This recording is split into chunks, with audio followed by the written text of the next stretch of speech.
வணக்கம், நான் doctor Christie. இன்றைக்கி ஒரு பேஷண்ட் ஃபாலோ பண்ணாங்க. அவங்களுக்கு என்ன பிரச்சனை அப்படின்னா, பயங்கர பதட்டமாயிரும் காசு செலவழிக்கணும்னாலே. அவங்களுக்கு கையில் காசை தொட்டு எண்ண ஆரம்பித்தாலே கையெல்லாம் அப்படியே நடுங்க ஆரம்பிச்சிடும், வேர்த்து கொட்டிடும். இது என்னடா புதுசாக இருக்குதுன்னு யோசிக்கிறீங்களா? ஆக்சுவலாக இது ஃபியர் ஆஃப் ஸ்பெண்டிங் மணி, அதுதான் க்ரமட்டோஃபோபியா. ஆக்சுவலாக நிறைய ஃபோபியாஸ் இருக்குது. இது காசு செலவழிக்கிறதுக்கு பயம், காசு செலவழிக்கிறதுனால நமக்கு வேறு எதுவும் பிரச்சனை வந்துருமோங்கிற பயம். இதுதான் இந்த பயத்துக்கு காரணமாக இருக்கலாம். ஆக்சுவலாக காசு செலவழிக்கிறதுக்கு ஏன் பயம் வருது?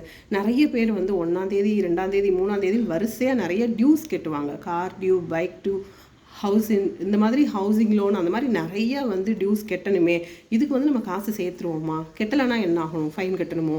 இல்லைனா நமக்கு சிபிலில் ப்ராப்ளம் வருமோ? இந்த மாதிரி பயத்திலேயே இருப்பாங்க. அந்த டியூ டேட்குள்ளே பணத்தை கெட்டியே ஆகணுமே அப்படின்னு சொல்லிட்டு. ஒரு சிலர் என்ன பண்ணுவாங்க அப்படின்னா, நமக்கு திடீர்னு ஏதாவது ஆயிடுச்சுன்னா நம்ம பிள்ளைங்க என்ன செய்வாங்க? அதனால் நம்ம காசு சேர்த்து வைக்கணுமே. இது வரைக்கும் நம்ம சொந்தமாக ஒரு வீடு கூட வாங்காமல் இருக்கோமே, நம்ம சொந்தமாக ஒரு இடம் வாங்காமல் இருக்கோம், நகை சேர்த்து வைக்காமல் இருக்கோம். இப்படி பலதரப்பட்ட ஒரு ஆன்சைட்டி இந்த மாதிரி ஒரு ஃபியர் ஆஃப் ஸ்பெண்டிங் மணிக்குள்ளே நம்மளை கொண்டு போகுது. இது எல்லாருக்குமே மைல்டாக இருக்கும். இதுவே அதிகப்படியாக ஆகும் பொழுது இந்த மாதிரி ஃபோபியாவாக இருக்கலாம். இந்த மாதிரி உங்களுக்கு ஒரு வேளை காசு செலவழிக்கிறதுக்கோ இல்லை காசு செலவழித்தாலோ பயமோ பதட்டமோ வருது அப்படின்னா கவலைப்படாதீங்க. பக்கத்தில் இருக்கிற ஒரு ஹோமியோபதி டாக்டரை பார்த்துட்டு ஒரு ப்ராப்பராக அவங்களோட அறிகுறிகளுக்கு தகுந்த மாதிரி கொடுக்குற மெடிசின்ஸ் எடுத்துக்கோங்க. கண்டிப்பாக மாறும்.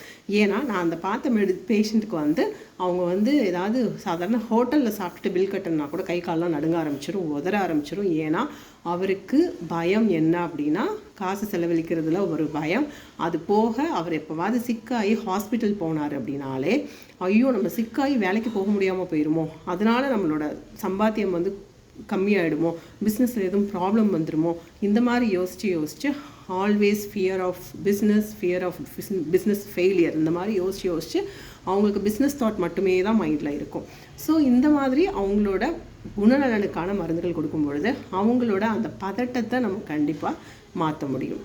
இந்த க்ரமட்டோஃபோபியா இருக்கிறது சப்போஸ் இது ரொம்ப மேஜராக இருந்துச்சு அப்படின்னா நம்ம டாக்டரை பார்க்கணும். இல்லை ஜென்ரலாகவே இந்த மாதிரி காசு செலவழிக்கிறதுக்கு பயப்படுறீங்களா? ஒரே ஒரு விஷயத்தை மட்டும் யோசிங்க. நம்ம காசு செலவழிக்கிறோம், பசங்களுக்கு நிறைய சேர்த்து வைக்கிறோம். பட் ஆனால் நம்ம பிள்ளைங்களுக்கு சிறந்த கல்வியை கொடுத்தாலே போதும். காசு விஷயத்தில் அவங்களே சம்பாதிச்சுப்பாங்க. நான் தான் கஷ்டப்பட்டேன், என் பிள்ளையும் கஷ்டப்படக்கூடாது அப்படின்னு நிறைய டைம் நம்ம யோசிப்போம். ஆனால் கஷ்டம் அப்படிங்கிறது காசில் மட்டும்தான் இருக்குது அப்படிங்கிற தாட்டையே நம்ம பிள்ளைங்கிட்ட மாற்றி விட்டாலே போதும். பிள்ளைங்க சந்தோஷமாக இருப்பாங்க. ஏன்னா காசு மட்டும்தான் மகிழ்ச்சி கிடையாது. காசு அத்தியாவசியம், சில அடிப்படை தேவைகளை பூர்த்தி செய்ய. ஆனால் நம்ம அனாவசியமாக சேர்த்து வைக்காமல் அத்தியாவசியத்துக்கு சேர்த்து வச்சுட்டு மற்றவங்களுக்கு நம்ம நல்ல ஒரு உதவி செய்கிற மக்களாக பிள்ளைங்களை வளர்த்தாலே போதும். Thank you so much.